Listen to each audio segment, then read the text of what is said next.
Hey, Nads. Hey, Dan. It looks like I'm in the garage, but I'm not. It's a false image. It looks like I'm in Jeff Spicoli's bedroom, but I'm not. It's the world's oldest wannabe surfer. No. You know, the last time I was in the shop, though, I had a pretty sweet car. I know. I'm so stoked you got to film that with my boy, Adam Saruwatari. He's a fourth-generation farmer from, like, Northern California, and they grew bok choy in this farm, and he helped his family take that farm to another level. And when he wanted to go racing, he built it into a business. Smarter than you and me, Dan. He's not like a racer's racer. He's a businessman. The whole family's super cool, too. Having all those guys in the shop was just brilliant. And the car is so sick. That's the front engine? Yeah, that and like, the fact, but it's a pro stock car that still looks like an NSX. Yeah. Tom Bailey's drag week winning Camaro looks nothing like a Camaro. This car still looks like an NSX, down to the sloping hood, down to the roof line. It still looks factory NSX, and I think that's what's so awesome about it.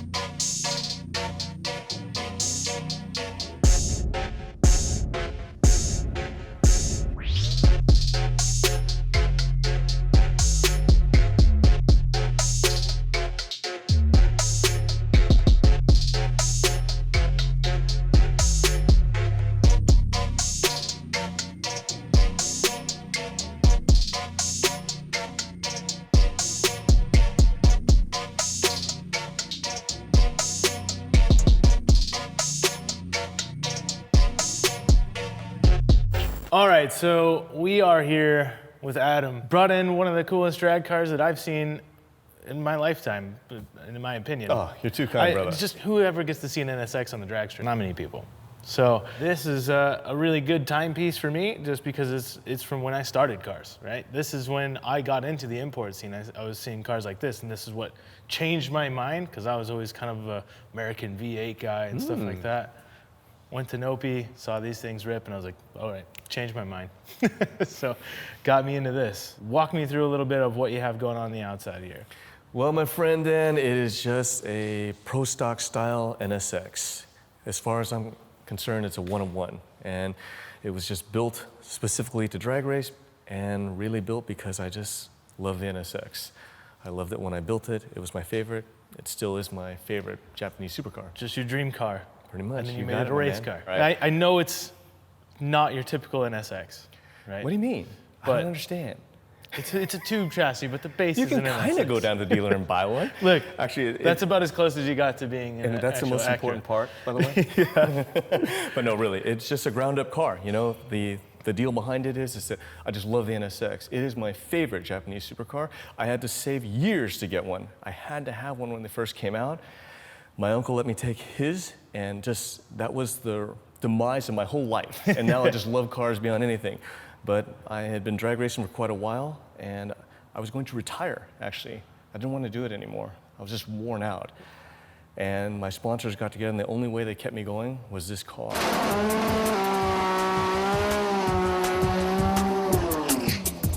So, getting into it, now, this is a full drag car. It's not really much left of an NSX. No. But the exterior is all carbon? It is all carbon. And the crazy part about the exterior is that I'm very sad when we talk about it, because since I was factory backed by Honda, what they did was they brought the entire skin in from Japan of a new car. They gave it to me to make the molds. So what they did is they made the molds of the panels, they built them out of glass, and then Hansen modified and stretched everything to make new molds and make them out of carbon. Every detail when Hansen built it, I asked them to make it as close to as an NSX as possible. So these are off a real NSX. At that time, they were only made in Japan. You know, you can get all sorts of knockoffs now, but if you look at the door handle, it is made to look as close to the NSX as possible. Wow. Man, they did a stellar job with this. And this is all carbon as well? It's all carbon, 100%. I can't take credit for it, like I said. It was all Gary Hansen. He's just super good guy. They built it all for me, and there was just a whole bunch of bumps in the road along the way. Like, even Hansen, because he wanted me to go fast, did not like this wing. He wanted a much bigger wing, like a Pro Mod style wing, because he's like, you're gonna go faster, you're gonna go straighter. But I was like, but Gary, it won't look good. And I get the look like, are you out of your mind? Yeah. But in any case, I went with the smaller wing. So, I mean, what do you have here holding fuel this cell. in? This is all fuel cell? The fuel cell's underneath here, and then all the redesigns. As you know, these things never finish. So originally, we ran an ice tank on this side. batteries are here, and the ice tank would run to the front of the liquid air intercooler. But it became so inconvenient because we'd have to pull the wing, such a mess, that I had to fab a new one in the front.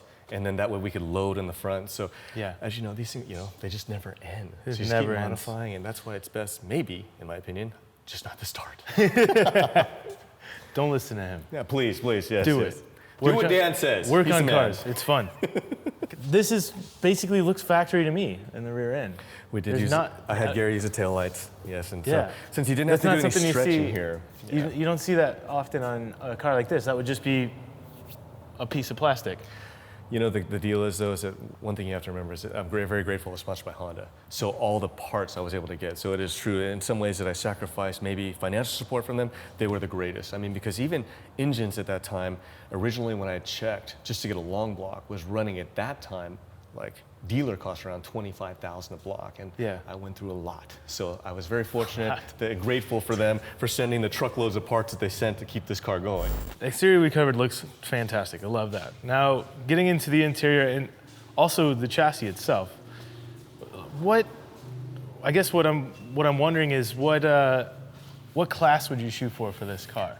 Okay. This was built for a specific class. You're right, and that's a very good question. The problem was that when I built this, there weren't enough cars being made, that the class was too loose. The car is basically modeled after a Pro Stock car, but it was kind of designed to run with the Pro imports, but it was really before NHRA had come in. So when I built it, I tried to spare no expense and lightweight. So everything, carbon brakes in all four corners, titanium front control arms, titanium four-link bars, carbon fiber drive shaft, titanium bell housing, titanium rear end housing, tie spool. I spent everything. You know what the problem was? Is that when they figured out the rules, I had to add hundreds of pounds of ballast back in the car. What is the weight of the car? I don't even know. I don't remember. I know I had to make weight, but it was crazy. It was lighter, added weight to make it. Okay. So is this chromoly? Yes. Yeah. It looks ridiculous. It looks so good, all TIG welded. And then all of the metalwork, it's all sheet metal work for the floor and trans tunnel. The trans tunnel looks insane. So what does the system run in the car? We got Motec everywhere. Pretty much, yes, Motec. They took care of me, and a lot of this stuff was just too cutting edge. In all honesty, this was one of the most complicated cars they had done at the time, but it became too much data. It was so much, you know how it is. It's too much. You can't figure out what's going on. You're looking at all these screens and like, okay, maybe I went overboard, but at that time, of course, I'd already spent a king's ransom and realized, I could have saved that money and done something else, vacation. But at the time, you're going through new territory and you want to know. Do you want to see how the dash works? Yes. Okay, cool. Let's power it up. So, taking a look right here, there's a warm up, a race, and a ready, but you have your voltage right there, oil pressure, coolant temperature, diff oil temp, and then it was all controlled by the steering wheel. So I have my line lock right here, and then this toggles through the different channels. So right here you have oil temp, lambdas off of each bank, fuel pressure, gearbox input shaft speed, and that, my friend, is only a few of the channels. Dude. There's like 2 screens of channels on the computer. Everything's monitored. It's ridiculous. All the pedals are from floor up, and then right there is where the master cylinder is, so it's connected right there. It didn't have drive-by-wire, so it does run a cable, and then... It still run a cable? Still runs a cable, yeah. So you haven't touched it since? No, when I say it was sitting for 15 years, it's it was sitting basically for 15 been vacuum sealed because it's super clean steel. Really, it was to pass on to my daughter. Everyone always asked me, like, why don't you sell it? I'm like, well, I don't really need the money. And I said, this is kind of my legacy, so I'll just give it to my daughter. And it's like, well, your dad did something at one point in time, even though I'm just nothing except your dad now, Dad, what's up, man? I'm gonna make my dad watch this one now. God. Hey, come on. And all this stuff comes apart, it looks like. How hard is it to take this stuff apart and see this titanium gearbox? Not too difficult. The only problem we really have is that I'm just way out of practice. So it depends. If you have some patience, for me, of doing a slow job, I can try and pull it apart for you to take a look if you like. I would like to see it. All right, brother. Let me get to it. You need me to help it? Oh. No, that's just nice and light. There's so much going on right there.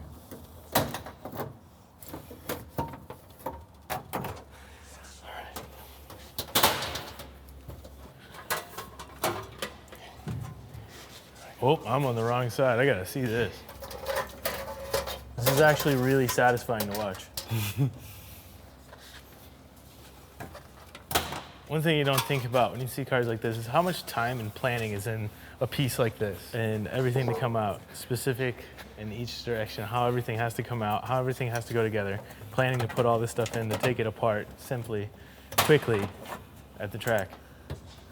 Wow. All right, Big Dan, here you go. I'll let you kind of take a look in here. All right, so my friend, there's the titanium bell housing you were asking about. Wow, that is cool. And of course, the carbon fiber drive shaft. Now, you being in there, you can attest that is weight. Yes. So there's 26.5 there, and there's a plate that's almost twice as thick underneath. So right there, carrying around 60, 70 pounds extra just for the heck of it. Right there, you can see the titanium yoke going into the Mark Williams third member, all fabricated titanium rear end housing, tie 4-link bars. This is the most titanium I've seen on a car in a long time. I love tie and carbon, man. It's my Achilles heel. So when the body gives out and they got to start changing things with titanium, I'm all good with that. Yeah. It's cool to see all this exposed and all of your sensors. Wow. Too much going on for me. The work aspect of it gives me anxiety just to think about how much is actually going on, but to see how well it's executed is so cool to see. Let's take a look under the hood. Okay, cool.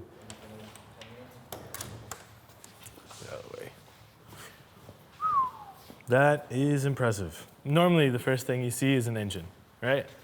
But to me, the first thing I see is this stuff. And it's not something I see very often with something like this. Like I said, the whole front clip is usually one piece of carbon. You don't get to see something like this kind of made nicely into it. It looks so good. It looks like an actual normal engine bay. That means so much from you, brother, because you're a true craftsman, and I take no credit for it except for the fact that I had to pay more. But you know, it's all Hansen. Gary Hansen did it all. But I mean, the problem that I had with it is that I understand it's lighter, it's better to have the single, the one giant clip. But the problem with it is that it takes away even more for people to be able to relate to it. Right. Because when it's off, as you know, all you see is the frame and the engine there. So at least it still has the exterior line. And like you said, you can appreciate the engine, which maybe wasn't the greatest idea because I just get a million questions about, why'd you move it to the front? Yeah. Well, no, it was really built from the ground up. Oh, so you bought it and then you converted it? No. You have to explain that too. Is that, this motor does not come up front. Talk me through the motor a little bit. Okay. Well, the motor is kind of an interesting thing because a lot of people don't believe it, but it is actually very close to a factory motor. So the last time we went to Wireless Dyno, I think it made around 1366, but it still runs the factory crank. It's a factory block, okay, but it's reinforced up on top for the cylinders, and then I'm still running factory heads. I even run factory valves out of the 3.2 liter, not the 3 liter engine. And then JC's friends at Webcam were nice enough to build custom cams, but I'm not running roller rockers or anything like that. I was trying for as much reliability as possible, so they reground the factory cams to what I wanted. And I'm not sure if you're familiar with how the VTEC works on these. Not terribly. Okay, so they have the 2 primary lobes that it's normally running on, and they have 1 center lobe, which is the VTEC, and it locks the rockers together. So to reduce the reciprocating weight, the movement, more efficient, they just completely removed the center lobe out of the equation. So I was running the aggressive center lobe style on the outers. So that's really factory. And then, the NSX runs tie rods from the factory, so I wanted to still run tie rods. But JC had Sains made. To my knowledge, it's one of the first cars that ran tie rods from the factory. But down below, it was an interesting thing because what really got to me the entire time I raced this car was killing main bearings. And that's what I'm trying to avoid by going to daily transmission. So the deal was, it ended up being where the factory crank was the way to go. But we did go through a ton of parts. Yeah, so there's a ton of plumbing going on here, and the good thing is we can take this off to look at everything that's going on, right? For sure, my friend. So we'll pop this off and have a closer look at what's going on so we can see the turbos and some of the other stuff. Okay, all cool. Right.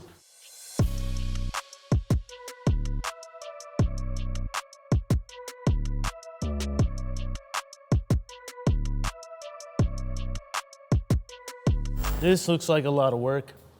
The first thing to look at is the intake for the turbo. It's a super cool piece. Is there any reason for a separation here, or was it? Yes. If you look at the clip, the first design actually had NSX side markers, real turn signals in them. We got them and they fit in there because I wanted the look. The problem being is that we realized that we're having problems starving for air at speed. So I had to build these. And These use those, but I can still pull them off and put the factory turn signals in for car shows. But the reason why that gap is there is because when the car's on its two-step, as you know, turbos are inefficient at pulling air. So trying to pull through this duct, it would actually literally go rich. So the gap allows it to pull air from here, so it's not trying to suck it through this tube, get up on the two-step, make 20 pounds of boost, and you're off. So close that. So at speed, That's right. this pulls everything in, but when you're sitting, you need to pull more air. So 2 turbos. Yes, sir. What turbos do we have on here? I don't know, and that is the honest truth. A gentleman named Todd Kaneko used to build my turbos, and the problem was that everyone on the planet wanted to know what turbos I ran. So it didn't really matter to me, so I told Todd, I said, in an effort to save time so I can do what I'm supposed to do, what I'd like you to do is not tell me what's on this thing. I said, just build them. I want ball bearing units, state-of-the-art, to make as much power as possible. Now, a lot of the new generation has told me that that's just gone now. I mean, the whole art of studying compressor maps and building the perfect combination, the off-the-shelf stuff is so good that art is pretty much gone away. At the time, though, Todd was the wizard at figuring out how to build these things. He built these two, and that's what I went with. They're ball bearing units. I actually don't know the size. They're meant to max out at about 1,500 horsepower. Wow. This is something that I don't even think about anymore. Sometimes it's better not to know, brother, because then you're just like the a-hole that won't tell anybody. But if you really just don't know, and I mean, really, I just don't want to know, and it worked, I just went with it, you know?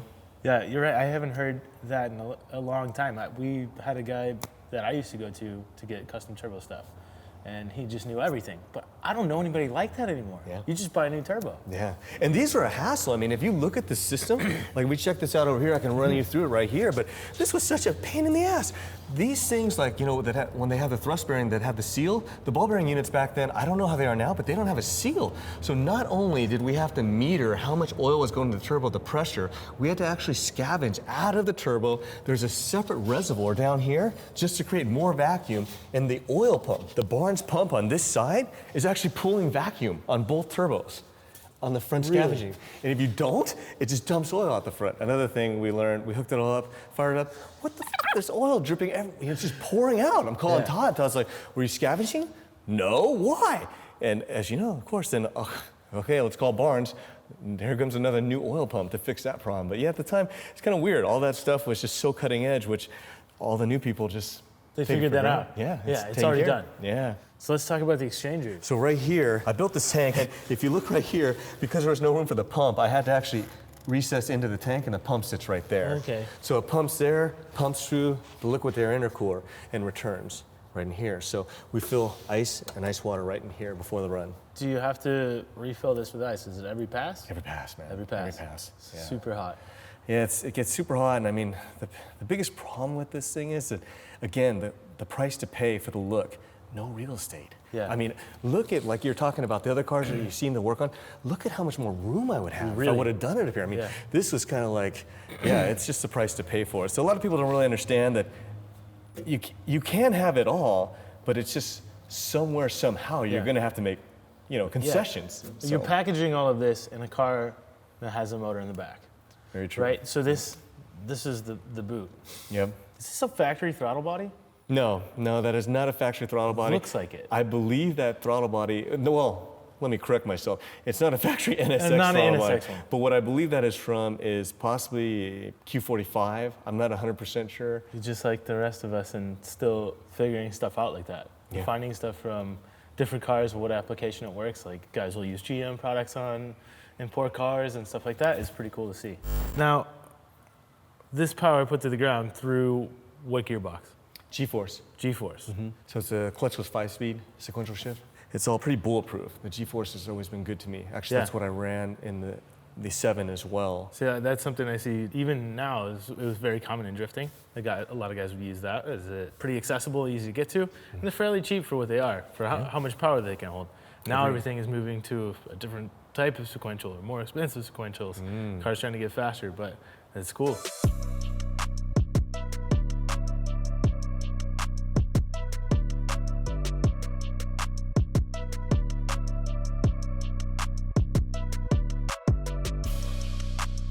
I am really impressed with the car, man. Actually, I want to hear it too. Really? Yeah. It just so happens I might be able to make that happen.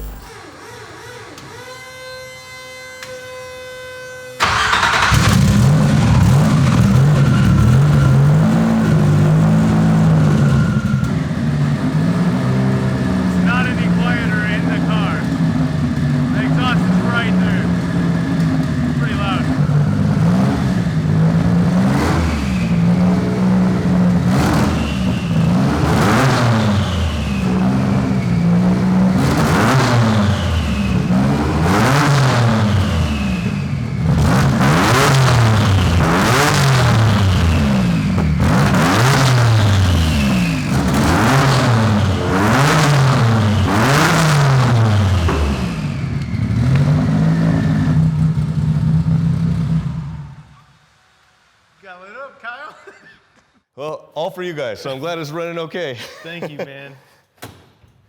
Thanks for firing that up for us. Cool, brother. Hey, man. Thanks for coming in. It was such a blast, man. It was great It's seeing so all cool of you to guys. see this. You're coming back either with the RX-7 or you're bringing this to the Barnyard. That's it. I'll be back with something. That's it. Awesome, man. Thanks again. Hey, brother. Always. Dude, What a sick build. Dan, that thing was awesome. I love the way you got into it. Also, like a lot of people don't recognize, he kind of goes, well, I didn't do much, but he put together like a dream team. Gary Hansen from Gary Hansen's Race Cars, John Concialdi from AAM, he was the guy who was building these C30 blocks back in the day. Todd Kaneko, who we mentioned briefly, was like, Todd Kaneko was a god. He's an engineer at Mazda now, but back in the day, he was the Turbo by Garrett, secret sauce dude. I mean, he had so many great people on that team. And look at the car now. It's like 20 years later, and the car still looks just as good. I'm so glad he got to take everything apart, too. He's like, oh, you want to take apart the interior and the trans tunnel and stuff? I was like, psh, yeah. But it's so cool and so well thought out. Every single process of it was so well thought out. I know so much about that car, but I learned so much watching you talk about it, too. So thank you for that, man. That was awesome. Thanks for bringing him around. Like, we got to have more stuff like that, and it was super sick. So Monster trucks, drag cars, everything. what's next? Send us ideas. Stay tuned. I'm just some lucky guy that was in the right place at the right time. Yeah. I'm not even that good of a driver. He's just going to thank the team. That's all he's going to do. From now on, he's going to thank the team. Yeah. He's going It's all them. It's all that nothing to me. discredit all of his Yes. skills. Oh, it doesn't matter how fast I leave the line and just keep it straight. You know, and if Dan was driving instead of me, who knows where the team would be at this point in time. But since it was me, it led to retirement.